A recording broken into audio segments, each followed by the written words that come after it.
Mon nom est Victor Jacquet. My name is Victor Jacquet, and I'm happy to moderate today's roundtable discussion. I'm the Deputy Chief Executive Officer at Voltage. Voltage is the biggest pan-Canadian university research initiative led by Concordia University.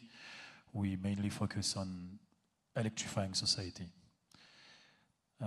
So the title of our discussion today is Electrification of Society and the Circular Economy from Mining to Recycling. At Voltage, one of our beliefs is that if we truly want to innovate, especially in deep tech sectors, we think that we need to have a vertical and integrated approach. In fact, when you look around, most sectors, industrial sectors, where the Western countries still excel, are extremely vertical and integrated. Aerospace, oil and gas, medicine, or defense.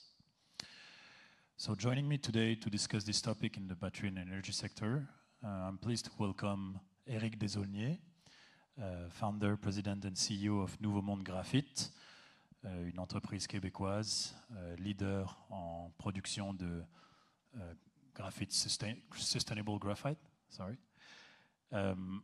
Greg Northcott, Chief Executive Officer at Aegis Canada, a leading engineering company firm providing strategic expertise in infrastructure and in sustainable development. Brian Ostroff, Chief Executive Officer at Ariane Phosphate, producing and advancing high-quality phosphate materials. And Professor Karim Zaghib, professor at Concordia University, also CEO of Voltage. Karim is internationally recognized for his battery innovation and energy storage technologies development. Bienvenue à vous quatre. Welcome. So we're going to deep dive directly in this complex topic. Et pour la première question, je vais me tourner vers Éric en français. Éric, est-ce que tu peux nous expliquer en 7 minutes le développement, les défis et les enjeux liés à la production de graphite comme électrode négative en Amérique du Nord? Parfait. Quelques minutes en québécois. Il n'y a aucun défi. Non, ça va être un petit peu plus long que ça. Il y a quelques défis. Donc, si on résume les 13 ans de Nouveau Monde Graphite, premièrement, le premier défi qu'on devait avoir quand on développe un projet de graphite, c'est la nécessité d'avoir du graphite en Amérique du Nord. Donc, l'idée de base d'explorer pour trouver un gros gisement de graphite vient de la première usine, la Gigafactory de Panasonic et Tesla, qui a été annoncée en 2012, où il y avait besoin d'à peu près 40 000 tonnes de graphite. Donc, c'était à l'époque, si on se souvient, là, 40 gigawattheures, c'était plus gros que tout le marché dans le monde. Donc, les États-Unis, l'Amérique du Nord, on a eu le premier head start à la commercialisation du lithium-ion avec la Gigafactory. Aujourd'hui, c'est plus ça. C'est un autre défi qui est à la fin du 13 ans. Mais bon, c'était l'idée de base. Donc, on a exploré pour le graphite. Premier défi, il fallait trouver un gisement. On l'a fait.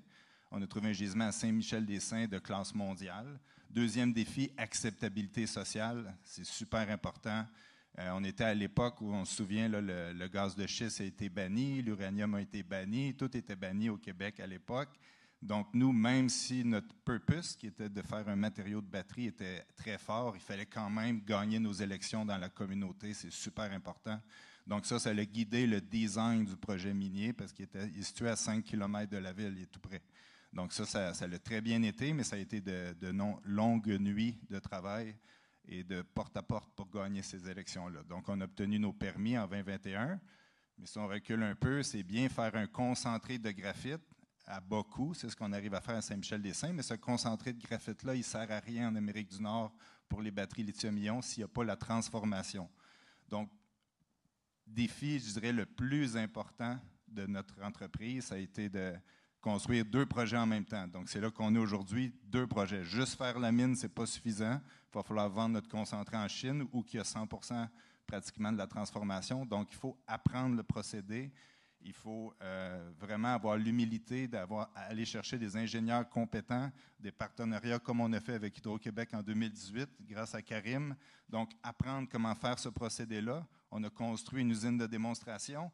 Puis au même moment qu'on construit une usine de démonstration de 2000 tonnes par année, il y a à peu près 40 usines commerciales qui se construisent en Chine. Donc, défi, c'est de rester alerte, de comprendre qu'est-ce qui se fait dans des usines commerciales en Chine en parallèle qu'on teste nos produits ici dans nos procédés. Donc, développer le procédé de transformation, un procédé puis qui soit dérisqué, puis de qualifier notre produit avec des clients, ça a été tout un défi. Ça a pris environ 4 ans convaincre Panasonic et GM de faire affaire avec nous l'an dernier, de faire des ententes à long terme. Donc, on les a donné des produits pendant 4 ans qui n'étaient pas tout à fait sur la coche, comme on dit, au début. Mais finalement, on a nos ententes. Puis maintenant, c'est de s'assurer que les usines commerciales qu'on construise sont construites selon les règles de l'art, les dernières technologies disponibles, puis qu'il y ait le moins de risques possible à la mise en opération. Donc, c'est un autre défi de... Puis là, je ne parle pas du défi de financement. Le défi de financement, c'est tout simple, 2 milliards de dollars dans ce marché où que les incertitudes géopolitiques amènent un autre défi, parce que c'est des défis pour nos clients. Fait que les défis de nos clients qui achètent notre produit sont les nôtres. Fait qu'en ce moment, avec le BBB, le Big Beautiful Bill, les super tarifs, tout ça, ça amène beaucoup d'incertitudes chez nos clients qui ont besoin de construire encore plus d'usines aux États-Unis pour avoir besoin de notre graphite à long terme. Fait qu'il y a plein de petits défis comme ça dans l'histoire d'une entreprise. Il faut les relever un par un, puis c'est ce qu'on espère faire. Je retiens une intensité capitalistique extrêmement forte. Est-ce que tu peux nous donner une timeline là, générale? Combien ça prend à partir du moment où tu ouvres l'entreprise jusqu'à l'arrivée au marché? Juste pour que le public puisse se rendre compte un petit peu là, du temps que ça prend ce genre de projet. Le minimum, un projet minier, c'est un minimum de 15 ans entre la découverte et la mise en opération. En moyenne, dans les projets, on pourrait dire entre 12 et 15 ans. Puis c'est parce que c'est jamais des projets qui sont identiques. Il faut tout le temps reconfigurer le projet en fonction du gisement qu'on a découvert, en fonction des impacts environnementaux, en fonction aussi des impacts sociaux que le projet peut avoir. Fait qu'à chaque fois, c'est très long. Ça, c'est le projet minier. Lui, il est prêt. C'est le bout facile. Mais là, après, c'est toute la transformation. Fait que, tu sais, de la découverte de l'idée de base, c'est environ 15 ans. Puis ce qu'ils ont réussi à faire très bien, les Chinois, c'est dans les derniers 5 ans, c'est qu'ils ont répété, ils ont investi massivement.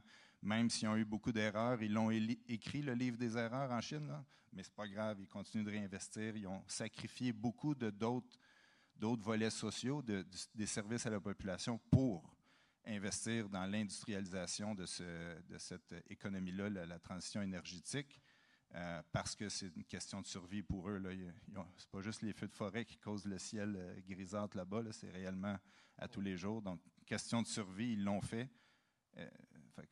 On pourrait continuer la conversation un petit peu plus longtemps là-dessus. Merci Eric. Brian, LFP chemistry is now one of the most widely used cathode material for transportation, electrification, and energy storage.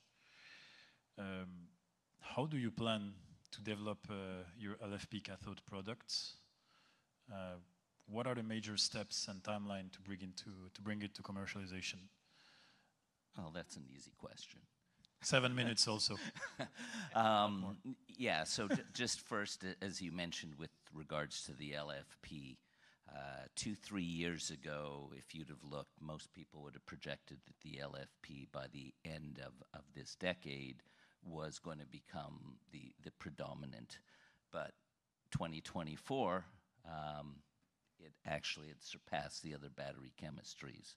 And so we're seeing a lot of growth. I think that's going to continue. A lot of people look at the LFP and they think of EVs. And, you know, for whatever reasons, you know, the EV is doing well, but maybe not meeting the expectations. And people have kind of started to think a little bit about batteries again. But what they are missing is energy storage. So energy storage systems also use LFPs. And the rate of growth in energy storage systems was twice that of its use in EVs in 2024. And so energy storage is going to continue to grow. Earlier today, we saw on another presentation with hydro, we just don't have enough power. And one of the ways to get around that is more and more people who use solar panels to meet at least that home demand. And the LFP is going to play a major role in that. So, look, with regards to us, of course, Ariane phosphate, we are the P in LFP. Phosphate, you know, I would say was understood as an agricultural commodity by and large until the last few years. I would say that most people don't appreciate the phosphate in the world of critical minerals, maybe not quite as sexy, maybe, again, because it is viewed as an agricultural commodity. But the phosphate piece is tough because it's not just a matter of having the phosphate, it's the ability to transform it into the product that we need for the LFP battery, which is purified phosphoric acid.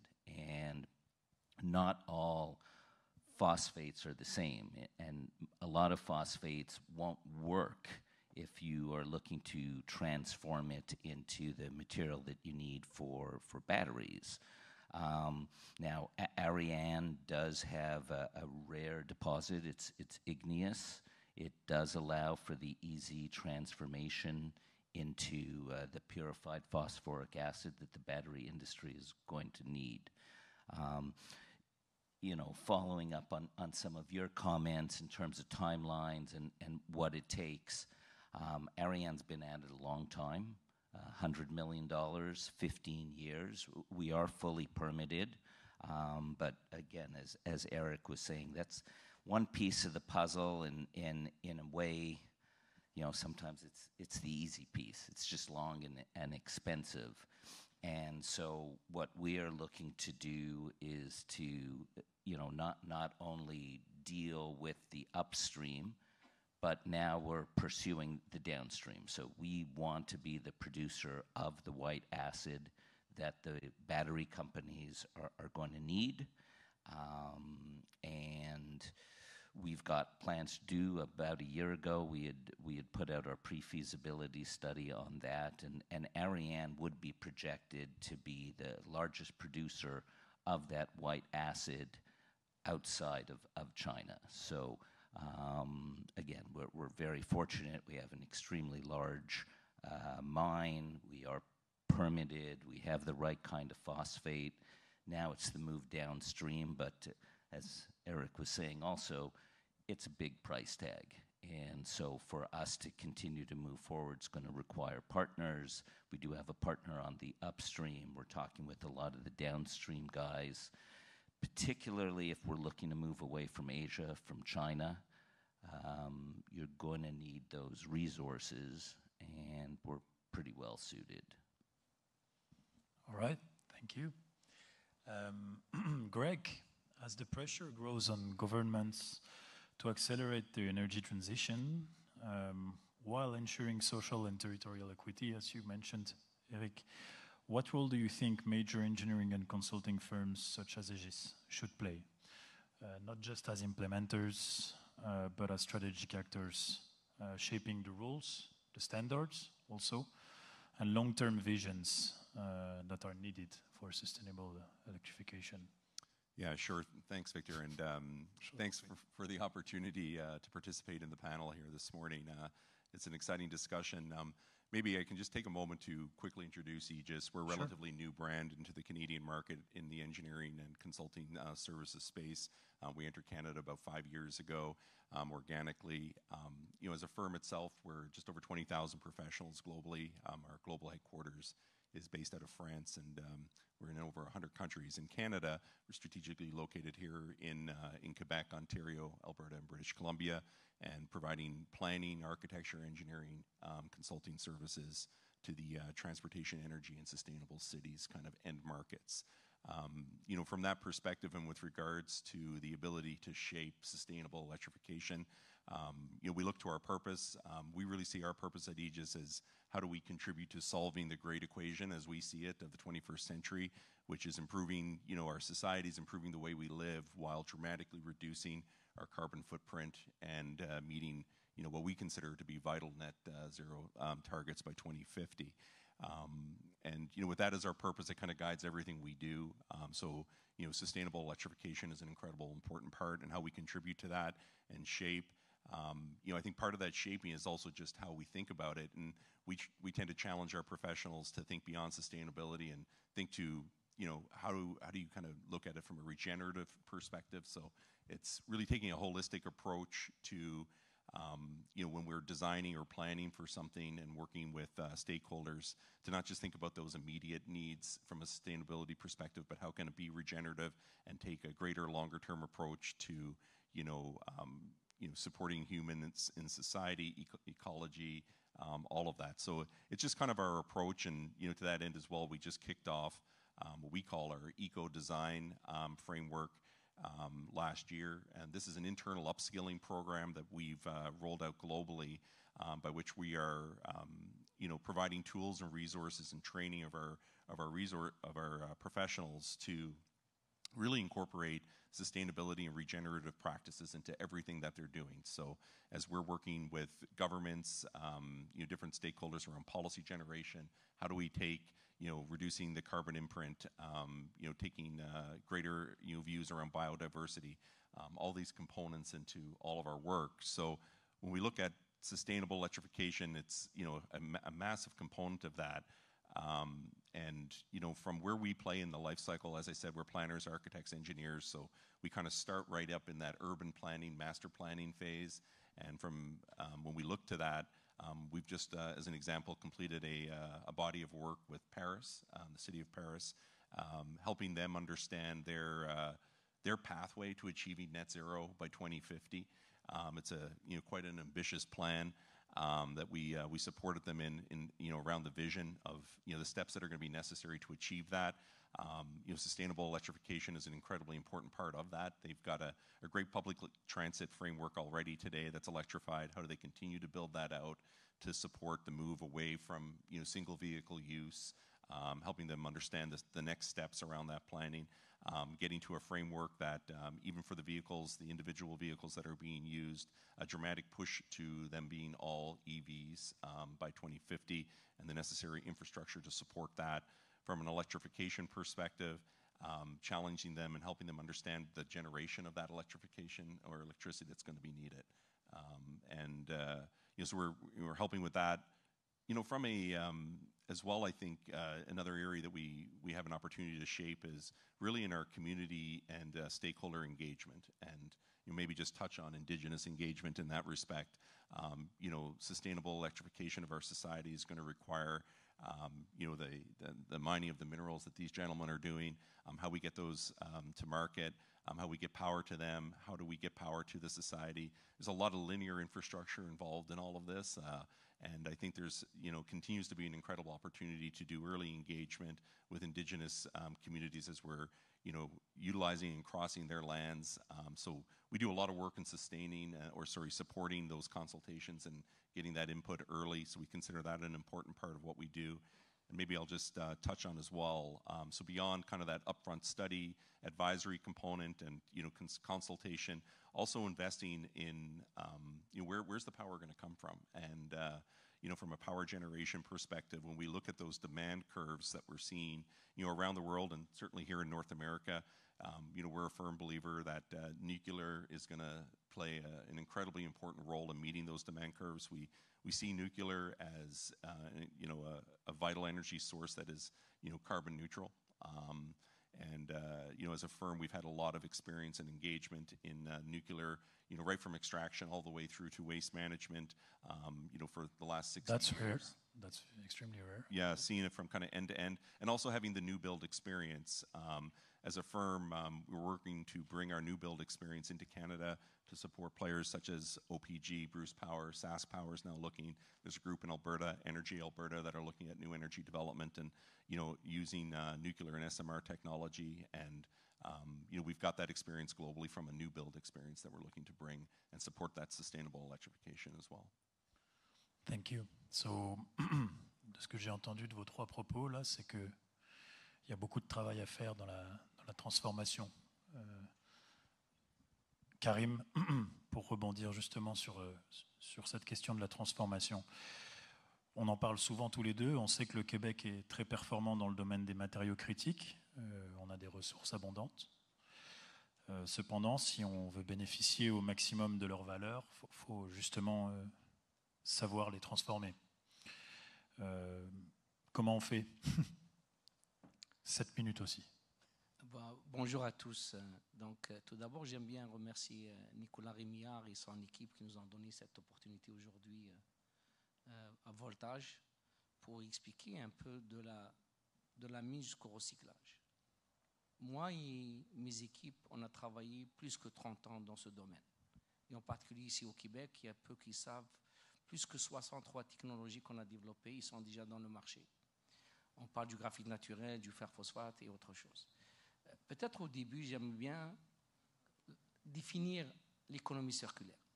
On parle de la mine, après on parle de la transformation 1, la deuxième transformation. On parle des précurseurs, on appelle ça des précames. Un exemple, après la cathode ou l'anode, la cam. Après la cellule c'est la batterie nucléaire. Après on revient sur le module. Et on revient sur le pack, la voiture électrique, la deuxième vie et le recyclage. Si on focus aujourd'hui sur la batterie lithium-ion, parce qu'il faut vraiment créer une chaîne d'approvisionnement, plus stable et verte, les brevets de base de la batterie lithium-ion, ça a été inventé ici au Québec en collaboration avec la France de CNRS. En revanche, c'est Sony et les Japonais qui ont introduit la première technologie en 1991, après Panasonic, Mitsubishi, etc. Et a fait une transition après vers la Corée, Samsung, LG, et après la Chine. Aujourd'hui, toute l'industrialisation, elle est plus contrôlée par ces trois pays. Si on revient, je pense que les dernières années, on était chanceux. On avait un couple d'un ministre exceptionnel qui est Pierre Fitzgibbon et M. Champagne. Moi, je n'ai jamais acheté une action dans ma vie. Je n'ai pas une carte d'un parti politique. Donc, je suis là pour dire les vraies choses. Et vraiment, il y a un écosystème exceptionnel ici. Donc, qu'est-ce qu'on peut faire? Il faut vraiment réfléchir à l'industrialisation. On parle toujours qu'on a les cerveaux ici, mais on a perdu les mains. Il faut vraiment accélérer l'industrialisation. Je donne un exemple de mon ami Eric. Pour acheter une machine de sphérification de graphite naturel, on ne peut pas trouver rien au Québec. Et pourtant, il y a 20 ans, 30 ans, on les fait ici. Donc, l'industrialisation. Et deuxième des choses aussi, c'est important de vraiment réfléchir et de focuser. Aujourd'hui, si on parle on a nos amis qui travaillent sur l'aluminium-ion, sur le sodium-ion, etc. Donc, il n'y a pas une technologie qu'elle va gagner. Donc, il va y avoir un segment. Aujourd'hui, ces batteries, il n'y a pas de terres rares. Dans la batterie lithium-ion, un exemple, donc on a besoin du graphite, du silicium, du lithium, du cuivre. L'électrolyte, c'est du lithium. Si on vient dans les matériaux de cathode, le fer, le phosphate, le nickel, le cobalt, le manganèse, l'oxygène, bien sûr, et l'aluminium. Vous pouvez voir que tous ces matériaux, ils sont là. Les minéraux critiques sont au Québec, sauf le manganèse et le Nouveau-Brunswick. Donc, il faut vraiment réfléchir à des projets nationaux avec les mines ensemble. Et je pense qu'au niveau des mines, moi, j'ai été plusieurs fois interrogé par le Premier ministre du Canada, du Québec. Le temps, on ne peut pas concurrencer la Chine, la Corée, le Japon si on arrive à faire une transformation de la mine jusqu'au marché en 15 ans. C'est impossible. Il faut réduire les permis, il faut réduire la paperasse, il faut réfléchir à un temps qui est 5 ans. Et de plus, je pense que les deux gouvernements, soit le gouvernement provincial, soit le gouvernement du Canada, il faut vraiment assister pour plusieurs années. On ne peut pas débrancher le cordon dans 2 ans, 3 ans. Aujourd'hui, la Chine, elle ne débranche jamais le financement de BYD, de CATL, etc. Parce qu'on aime ou on n'aime pas, il y a 2 choses. La transition énergétique, elle est reliée à la transition économique. On a déjà vu le premier succès du Québec, c'est l'hydroélectricité. Et aujourd'hui, on n'a pas le choix d'aller vers les métals liants. Les métals liants, on parle du lithium-ion, du sodium-ion, etc. Donc, investir dans les transformations et aussi réfléchir. Moi, j'aime beaucoup le modèle du Japon, le MITI International of Industry. Ils mettent des projets nationaux dans les start-up, les mines, les compagnies privées, le gouvernement fédéral, le gouvernement provincial, et ainsi que les municipalités. N'oublions pas les Premières Nations comme des collaborateurs. Et on met tout cet écosystème ensemble, bien sûr avec des milestones, avec des goals, par exemple, d'aller voir une batterie vers 500 Wh par kilogramme, 1000 Wh par litre, et s'entraider. Parce qu'aujourd'hui, cet écosystème, il est fragile, parce que des fois, regardez, lorsque moi je vois la Silicon Valley, il y a 100 startups qui commencent, il y en a un qui réussit, mais on focus sur un qui réussit, comme Google, Facebook, etc. Ici, c'est l'inverse. Il y en a beaucoup de projets qui réussissent, mais on voit juste un seul projet, qu'il a des difficultés, etc. Donc, je pense, si je reviens, donc, il faut avoir vraiment une assurance politique, elle est importante, et bien sûr, un développement financier important, parce que les mines ont besoin de beaucoup d'argent. Donc, on ne peut pas faire des transformations si on ne met pas de l'argent. Et je pense que vraiment, l'innovation, la recherche et le développement, la majorité des brevets qu'on avait avant, ils sont échus. Il faut vraiment accélérer la créativité et positionner le Québec au niveau de la propriété intellectuelle. Et à mon avis, le focus numéro 1, c'est la réindustrialisation et l'indépendance de cette réindustrialisation ici au Québec et au Canada. Ça me permet d'enchaîner sur une question à vous 4. Tu parlais de la Silicon Valley à l'instant. On aime bien mettre en avant le mythe un peu de l'ordinateur inventé dans un garage. Mais on sait que la réalité, c'est que la Californie et l'État fédéral ont investi des centaines de milliards de dollars pendant des dizaines d'années pour justement bâtir ce pôle de compétitivité. So in China, the state plays a direct role in supporting major long-term financing projects, as you just explained. So is our market-driven government actually ready to back such long-term centralized and planned industrial investments? We saw what happened in Europe with Northvolt. Europe backing out of Northvolt after more or less 10 years of investments. We see that there is hesitations when we should actually double, maybe triple the investment we do. What do you think about that? How the government can help? Who wants to take this question? Well, Ryan? take the first crack at it. Right. Government's in a tough spot. You can't win. But I think what we need to understand is it's almost like venture capital. You're going to back a bunch of businesses, and some are going to work, and a lot of them aren't. But on the whole, you're looking for a positive return.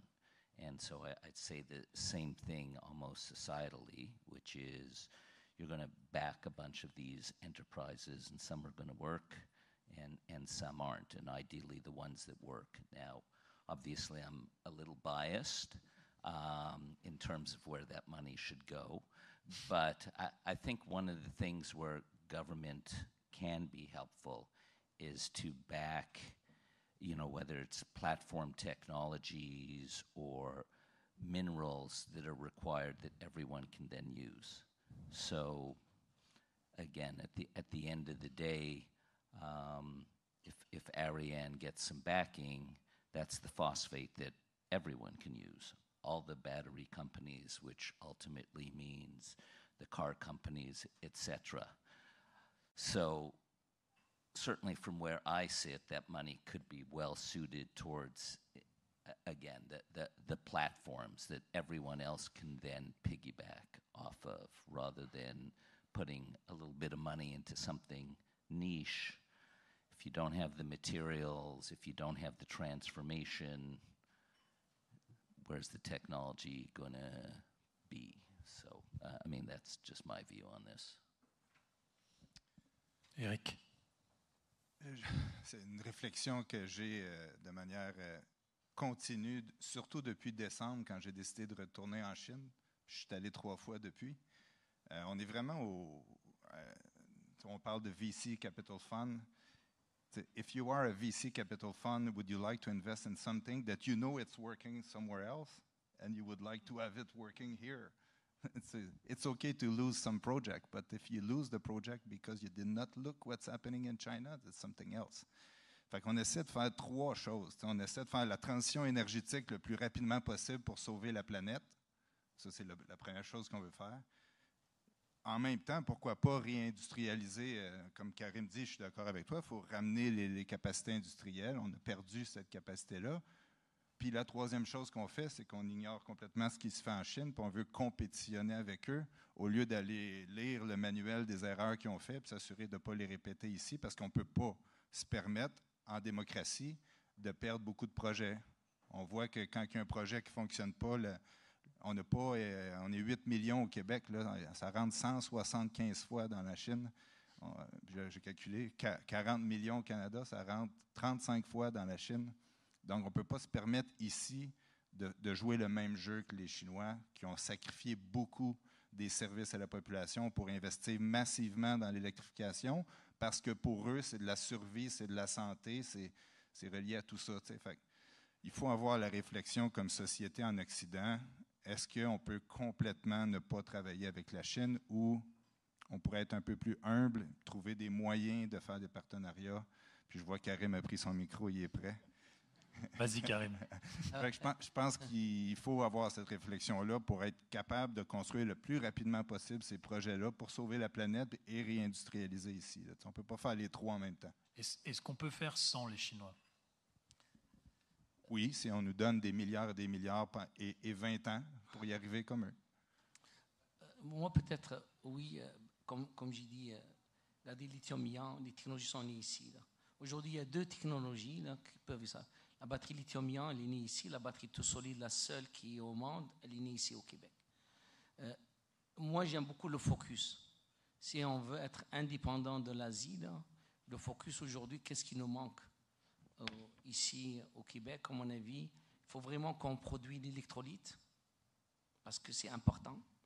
Et autre chose, c'est qu'il faut trouver, pour minimiser le risque, trouver un cellullier bien établi pour fabriquer les batteries à base du fer phosphate aujourd'hui. Et demain, on va aller vers les fer phosphate manganèse pour augmenter la densité d'énergie. Parce qu'on connaît très bien cette chimie. La chimie, elle est née ici avec des partenaires.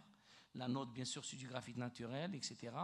Et à un moment, on n'a pas le choix de cibler ces 2 technologies aujourd'hui et ne pas avoir la loi de la diversion. On ne peut pas concurrencer la Chine. Pourquoi? Parce que, je vous dis franchement, des fois, si on va acheter une batterie, là, le prix de la batterie il est inférieur aux minéraux critiques. Parce que tout est financé par le gouvernement central, le gouvernement local, pour avoir la paix sociale, etc. Donc moi, généralement, lorsqu'on travaille, on oublie l'Asie, focusons sur nos affaires, regardons ensemble dans les yeux et faisons un bon plan stratégique avec un court terme, long terme pour le Québec. Et à mon avis, c'est d'aller vers le focus avec les minéraux critiques qui sont ici. Et n'oublions pas, oui, on est un petit marché.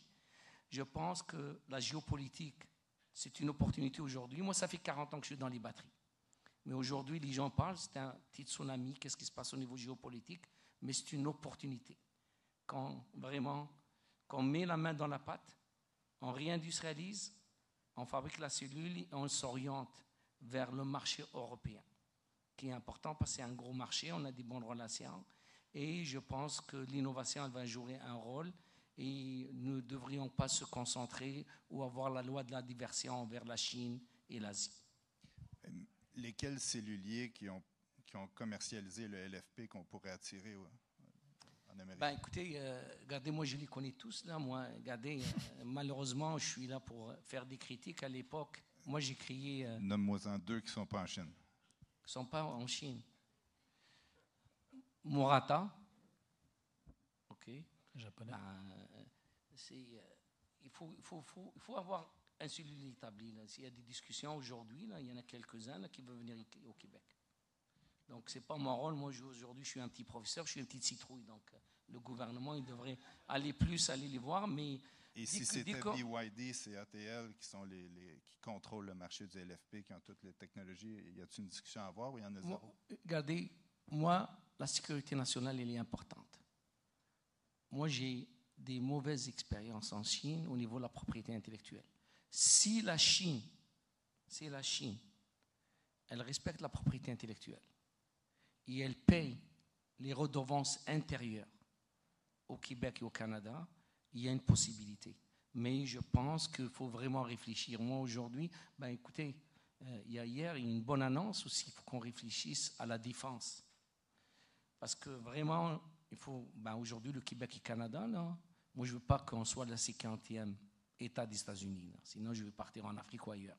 Donc, la défense, elle est importante. Je pense que les opportunités sont rares ici. À l'époque, avec Hydro-Québec, on faisait des pilotes, on faisait des usines.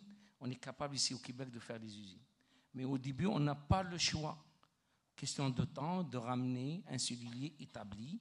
Et à partir de ça, on réindustrialise pour les prochaines technologies, soit du sodium-ion, l'aluminium-ion et autres.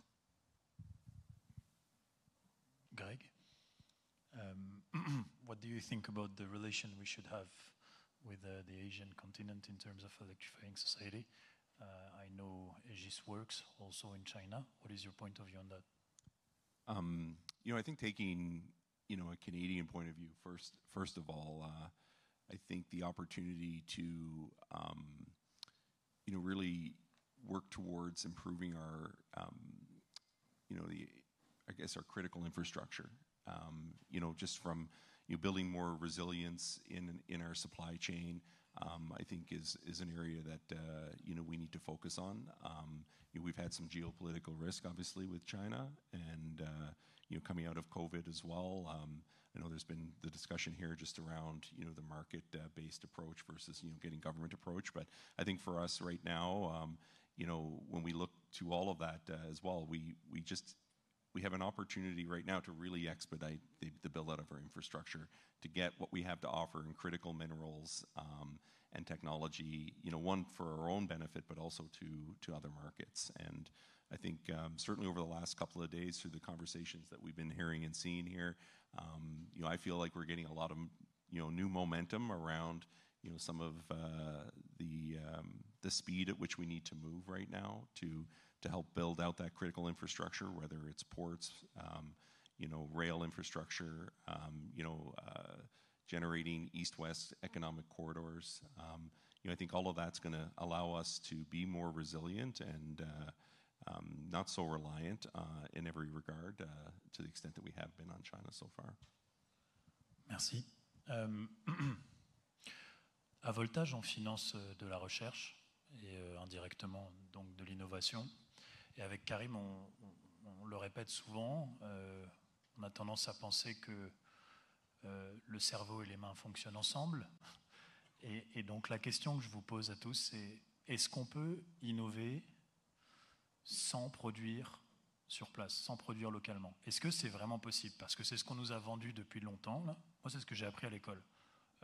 Toi, tu innoves, tu penses tes trucs sur papier, puis tu les envoies à l'autre bout du monde, et puis ils vont revenir, et tu auras tes petites pièces, tu pourras faire tes machines. Mais on le voit bien, là, on le voit bien que ça fonctionne pas, et que c'est un leurre. So can we truly innovate without manufacturing ourselves? Le processus d'itération, quelle est la place du processus d'itération dans l'innovation? Je dirais peut-être, mais pas dans les matériaux de batterie, qui est un marché mature, puis que les clients ne veulent pas changer ce qui fonctionne. Fait que c'est un peu le défi qu'on a. Si on change le procédé qui est connu par les clients pour faire le produit qui est qualifié, c'est très difficile d'intégrer une nouvelle technologie qu'ils ne comprennent pas. Puis ils donnent le choix, oui, mais il va falloir qu'ils qualifient pendant 18 mois l'opération commerciale au lieu de 3 mois. T'sais.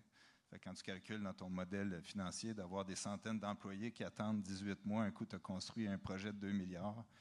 C'est difficile de justifier d'avoir des nouvelles technologies quand il y en existe ailleurs qui fonctionnent très bien, puis qui respectent l'environnement, puis qui sont facilement implémentables ici.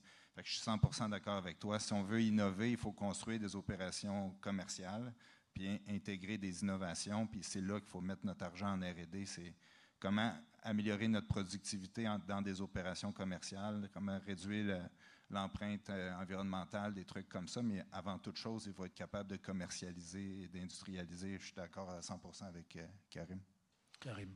Oui, moi je vais ajouter, la formation elle est importante. Moi j'ai déjà travaillé avec Sony à l'époque, j'ai créé une joint venture avec Sony qui s'appelle Istalian. Et qu'est-ce que j'ai appris dans les années 90, parce que j'ai passé 5 ans au Japon à l'époque. Un gigafactory, c'est 70% des opérateurs. Et dans les 20 ans ici, qu'est-ce qu'on a formé? On a formé des avocats, bien sûr des comptables, des médecins, des ingénieurs.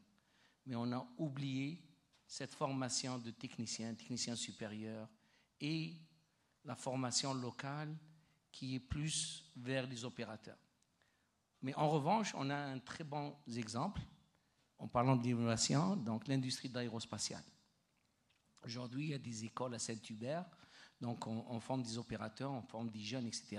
Et ça va super bien. Il y a l'industrie aussi des jeux vidéo, etc. Donc, moi, je suis pour la formation sur place ici et pour l'industrialisation locale. Et c'est important de faire des écoles.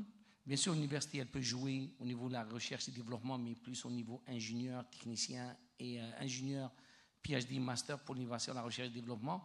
Mais la grosse partie, là, si vous lisez le livre de Steve Jobs, à l'époque, M. Obama, il a demandé pourquoi vous faites la fabrication des iPod, iPhone, et il a dit que moi, je n'ai pas besoin des ingénieurs de Stanford, j'ai besoin de la formation de quelques semaines, etc. Je pense qu'Éric, tu le sais, ça, à mon avis, nous devrions accélérer, soit via les cégeps, soit via les collèges, et créer. Je reviens toujours sur un focus, on est dans le domaine de la batterie, et celle-là, elle est importante. Et moi, je suis contre qu'on innove ici, qu'on fait la propriété intellectuelle et on ne fabrique pas ici parce que la création d'emplois, elle est importante. You know, I would add that, you know, I agree. You're not going to chase something new. But we have what we have. I'm not sure how many people realize this, but the LFP, for example, was first patented in Texas and then made its way up here to Montreal, where Karim and a lot of work at U of M and Hydro-Quebec, and really made it something. And then Westerners do what Westerners do best, get a little ADD. It's not a billion-dollar seller the next day. They move on to the next wonderful thing. China takes it, learns how to mass produce it, and they dominate in 97%. But at the end of the day, what makes these things work? You need the critical minerals, we have them. You need the technology, we have that. You need the demand. It's now coming in the West. At the end of the day, it takes a community to build or to raise a child, and that's what we need here. I mean, I think we need to kind of stay laser focused and understand that we can do this, but we all have to come together and, again, not chase the next great thing. And ultimately, yeah, I think we can compete. We've got some catching up to do, but we've got the pieces. Greg? Yeah, maybe just to add to that, I mean, I think that's what's exciting is, you know, we've got all the pieces, and just to kind of build on my other comment around just, you know, what I'm seeing over the last couple of days here, and which gives me optimism is I feel like there's a lot more conversation around how we can with the support of, our new federal government and the engagement of the provinces, reduce some of these internal trade barriers that, move, individuals and talent across our country to expedite, getting the resources where we need them, the expertise. It's also, talking about these nation-building projects. How do we build that critical infrastructure? Once again, how do we, while still maintaining a social and an environmental perspective, just increase the pace at which we can leverage these assets that we have and almost get out of our own way in bringing it to market. Thank you. So how do we reconciliate? Maybe it's the last question. I see there's 3 minutes 38 seconds lasting. How do we reconciliate our industry and our society? West society has been industrialized for a long time, then deindustrialized for the profit of Asia. Now, how do we reconciliate that? 20 seconds each. Karim, comment on fait? Moi, je pense que nous devrions avoir une volonté politique forte. Et bien sûr, je vois nos amis ici, les financiers, là, c'est important le volet financier aussi. Donc, tout cet écosystème au niveau, bien sûr, les minéraux critiques sont au milieu, la volonté politique, et à mon avis, à un moment, il faut vraiment tracer la trajectoire. Qu'est-ce qu'on peut faire dans les prochains 5 ans? Parce que si on loupe le bateau dans 5 ans, c'est fini pour nous autres. On a une marge de 5 ans. Puis j'ajouterais, si on veut avoir une chance à compétitionner avec la Chine, si vraiment c'est la compétition qu'on cherche au lieu de la coopération, ben, il faut travailler ensemble, l'Occident. C'est ça le défi. Il marche d'un bloc là-bas et ça fonctionne bien. 1,4 milliard qui écoutent à la lettre les directives. T'sais. Nous autres, c'est difficile. On est dans une économie avec. On se rapproche des Européens, mais avec les Américains, tout ça. Là, comment qu'on bouge dans un bloc comme une seule économie en Occident pour y arriver?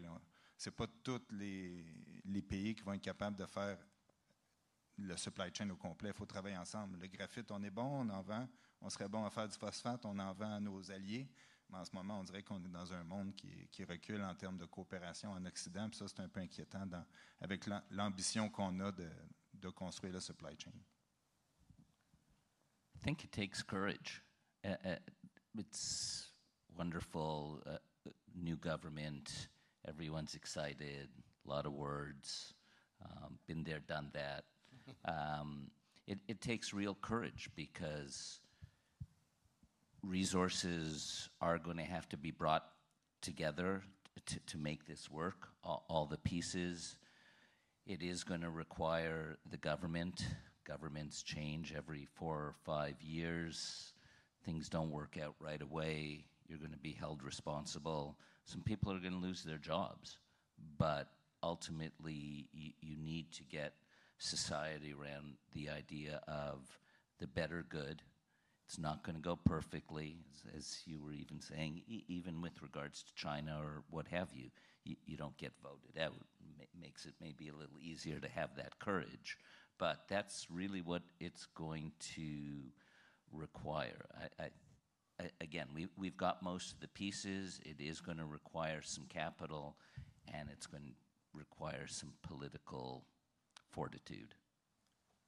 Yeah, maybe just to build on that, in addition to the courage, I think is just the consistent challenging of ourselves to do it at speed. To your point, governments have a finite life cycle. It's a short one.